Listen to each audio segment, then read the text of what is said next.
Hi, I'm Ruth Amanda, and I am the author and illustrator of the award-winning children's book, Geckos in the Garden, published in 2023 by Friesen Press. I am also the creator of two additional books, also being released by Friesen Press in 2023, called There's a Seagull on My Sailboat and There's a Buzzard on the Balcony. So your head is flooded with story ideas. How do you get them from here and into a book? Well, this is my writing process. Some variation of this may work for you, and you might have your own process entirely. So there are a couple of things that I have with me everywhere, whether I am hiking or going to the beach for the day or running errands with my husband. Two things are always in my purse, my beach bag, or my backpack. And those are, one is a journal notebook in which I can write things down. And of course, there's usually a pen attached to it or stuck in between the pages permanently with an elastic band trying to keep it from falling out. The other is a small sketchbook.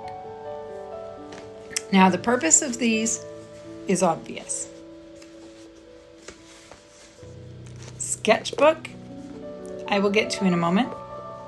But the first one is, if I have time when the idea hits me, I pull out my notebook and my pen and I scribble down the idea. Just enough of it that I will be able to remember it later when I have a little bit more time. So if the idea that pops into my head is, there's a buzzard on the balcony, don't ask me why the line popped into my head. I just write it down.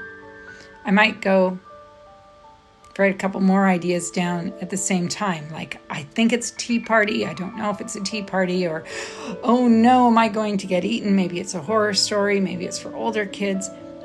Whatever was going through my head when I thought of the idea, I just scribbled just enough and very roughly. It's not very tidy in here. I'm not going to show you the inside. So write the idea down. If I don't have time to pull out the notebook and write the idea down, I use my trusty cell phone and I just open the notebook section of it and I type it into the notepad. Sometimes I just spot something. You know how a picture tells 1,000 words, right? So take a picture of whatever it was that stuck out and struck me as funny, maybe a short video. Talk while you take the picture or video so that you get that down in the record and then you have it for later. So I illustrate my own books. So the other piece that I said was in my bag is a sketchbook.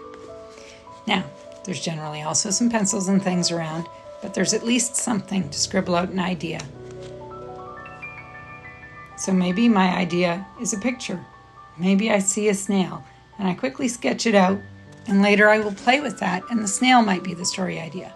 Now, that particular sketch has nothing to do with the buzzard on the balcony. You're going to have to wait and buy the book to see the sketches that turned out into that one. But this is the other way I get my ideas down. Now, later in the day, I get back home to my house and I go to my trusty laptop to do step 2. Step 2 happens at my desk. This is where I work. It's a bit of a mess. I sit down and I open a Word document and I type my idea onto the screen. There's a buzzard on the balcony. Maybe that's all I wrote down in my notebook. There might be more, but I'm going to type at least that. If I had more notes, I'm going to type those in, but it's always going to start with the one line, and I call these my one-line files. And I'm going to save those one-line files into my 2023 writing folder. Next year there will be one titled 2024. And you'll see I've got several folders in here. Projects in process, projects to write. I'm going to save that one-line file into projects to write, or I'm going to save that picture into projects to write. You will see that I've got several files in here ready to go. Now, since I'm at my desk, I'm going to take the time to maybe beef out that idea a little bit more with some of the things that are popping through my head. I'm also going to create more than one-line file because chances are I came home from my day with 5 or 6 ideas in my head that I've scribbled into my notebook or taken pictures of.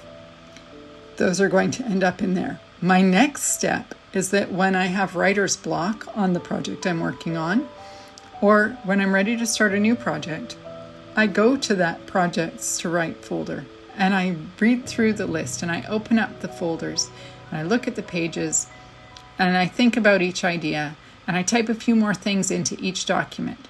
These documents are entirely idea documents, so I might type out possible storylines. I might give option A, B, and C for where it could go. If one of these ideas really grabs my attention, I might open a new folder and actually start writing option A and maybe start writing option B and see which one I like better as I get going. When something becomes a partial project, I'll create a folder with the name of that one-line idea, so there's a buzzard on the balcony, in my projects in process. And I will put each of these documents from the one-line folder file to those beefed out option A, option B, different drafts, and I will put them in there. Now, if I have taken that far enough that I have written a draft, there's a different step. So I now have a folder called There's a Buzzard on the Balcony inside of my projects in process, and I start writing a draft. Is that draft working for me? Am I really excited about the story? Have I typed a whole lot of things out? I will try to do a start to finish version of the story, and I will then go through it, run my grammar and spell check, read it out loud to myself, which sounds really funny. So I often shut the office door so nobody walks in on me while I'm doing it, because I read doing the voices.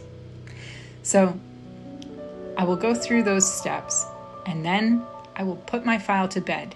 I will just save it. I will not touch it for at least a week to 2 weeks. Sometimes I leave it for a whole month. I will go back. I will read it and see if I still like it. See if there's anything I want to tweak. Generally, it's not a full rewrite. Generally, it's like, ooh, I had a gap here, I had a gap there. Because you've taken a break from it, you're seeing it with fresh eyes. So you will find all of the gaps. So you fill those in. Again, run your grammar and spell check. And then I hunt for beta testers. Your test market is children. So first, I get my husband to read it. He asks me a few more questions and I will refine it a little bit. But I will then create a dummy. And maybe with some little stick figures drawn in on it, whatever. And I will get that printed at Staples or another print shop and coil bound so that I can carry it around with me like a book. And it will go in my beach bag, it will go in my swimming bag, it will go in my hiking bag. And when I encounter small children who look like they need some distraction, I will read it to them. And I will gauge their reaction and I will listen to their questions. Again, the notebook and pen are very handy. So with my notebook and pen, I can record the questions that the children asked and address those when I go to the next draft. All of these things are happening well ahead of it ever going anywhere near an editor. It will make one more step past my husband's desk before I talk to an editor about looking through it and deciding what to do.